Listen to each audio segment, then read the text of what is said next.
What's up guys? In this video I'll show you step by step how to make this cute little ghost/alien character. Let's begin by adding a cylinder with Shift A and change the number of edges of the base to 8. Then go into edit mode with Tab. Here's where you toggle between vertex, edge, or face select mode, or by pressing 1, 2, 3 on the keyboard. So press 3 to go into face select mode. Now, let's delete some of these faces. Press 1 on the numpad to go into front view. Toggle X-ray view here to be able to select the back faces. Now let's erase all these faces. Tab to object mode again. Add a mirror modifier. Back into edit mode. Select these bottom edges and press F to create a face. Since this is an n-gon, we need to cut this face into 2 with the knife tool by pressing K. Now just do it. Cut it. Then press 1 to go into vertex selection mode. Select the vertex we just created, and with the snap to vertices enabled, type GY to move the vertex on the Y-axis. Hold Ctrl to enable snapping, then just hover over this vertex to snap it to the center. Press 3 to go into face select mode. Select these faces, press I to inset them like this. Press GZ to move the faces down to create the legs. Make sure you have your loop tool add-on enabled by going into preferences, add-ons, search for loop tools. Now, with the faces selected, right-click loop tools, circle, and this will make a circular shape of the foot. Press S to scale it to right about here.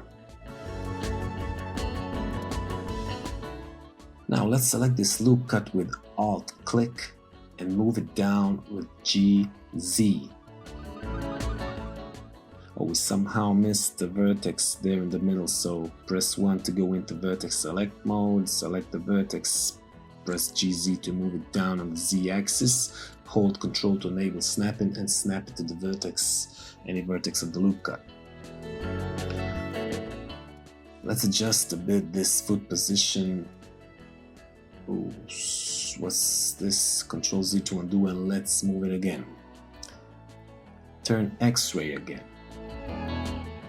And set the pivot point to be the 3D cursor and select the loop cut on the X-axis with SX and try to get this chubby cute look.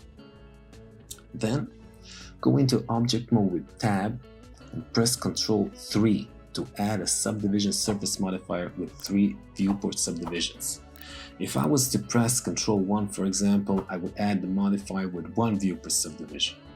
To get to a flat shape of the foot, let's go back to edit mode and add a loop cut with Ctrl R. Click and slide it almost all the way down. See the change in shape in real time. Now select the upper loop and press F to create a face. Scale it a bit on the X and on the Y axis. Now just play around with this geometry a bit till you get to whatever feels good to you. It doesn't have to be exactly like mine. Now that you figure out the principle, you can go crazy with the shape if you feel like it.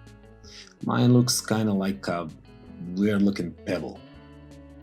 And now in object mode, let's apply the mirror modifier. This means I can now change the geometry on one side and it doesn't affect the other. So I'm just gonna move one foot a bit forward and the other a bit backwards to get an illusion of movement.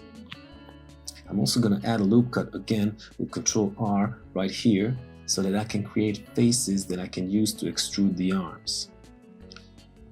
So let's select the faces, set the pivot point to individual origins and press E to extrude. Just a bit, then S to scale, E to extrude again, and S to scale. Now go into object mode with Tab and congratulations, you've just finished the whole body. I know it's simple, but it's not the complexity of the model that defines something as art. I don't know that this can be defined as a piece of art, but maybe some of your future simple models can. Anyway, now it's time to create the head. So let's add an UV sphere with Shift A. Position it with GZ over the body, just like it's hovering like this. Let's scale it to our likings, and now with edit mode, turn off the X-ray, press 7 on the numpad for top view, press 3 to go into select mode, and C for the circle select tool. Let's select these top faces, press enter when you're done. Now 1 on the numpad takes us to front view. Press E to extrude, S to scale, R to rotate, and G to move. You can create your own shape for the top of the head for your character. For me, it's fine like this. Wouldn't want to overdo it. Okay, I just went back to the body and extruded the neck a bit and scaled it to make it more smooth. Now it's time to model these smiling eyelids, as I like to call them. And we'll do it by adding a plane. Select one vertex, press Ctrl I to inverse selection, and X to delete the other 3 vertices. Now, change the snap mode to face and move that one vertex to the face of the face. Face of the face. Well, you get it. Then extrude the vertex with E to create this first edge. Go into object mode and add a mirror modifier because we do need both eyes. Then add a skin modifier. This skin modifier adds geometry around the edges. Let's say it creates a solid square pipe around your edges. Let's extrude the other vertex to add another edge. Now move these vertices on the face as you please. In object mode, add a subdivision surface modifier and move it to the top of the list so that it works on smoothing firstly these 2 edges to create a semicircular kind of curve.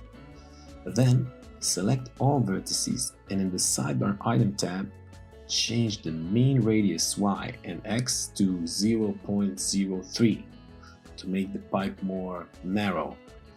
I'll just change the eyelid material to make them more visible, and I'll do it by going into material properties right here, and I'll add a material and change the base color. That's it.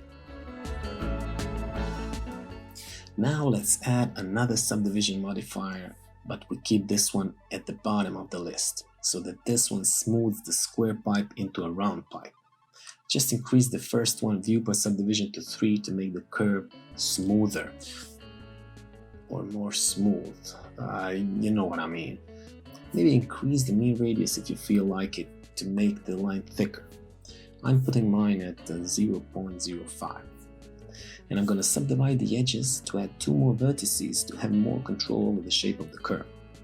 Remember to hold down the Control key when moving these vertices around so that they snap on the face underneath. And the last thing I'll do is select these end vertices and decrease their mean radius to make them pointy, like this. Now in front view, with the eyelids selected in edit mode, with G, I'll try to find a better placement for our eyelids. Right about here should be fine. Strong in this one, the cuteness is. Sorry about that.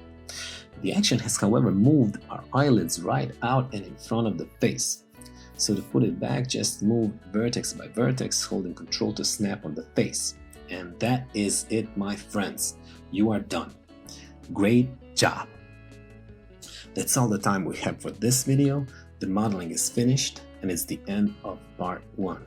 If you enjoyed this video, click on that like button. It doesn't cost you a dime. And if you want to see how I rendered this scene with our alien/ghost character, don't forget to subscribe and click on that little bell icon so you'll be notified next Wednesday when I upload the second part of this tutorial. Or if you're watching far away in the future, you can probably click right here to see the second part right away. But you still need to subscribe, just so we're clear. Goodbye.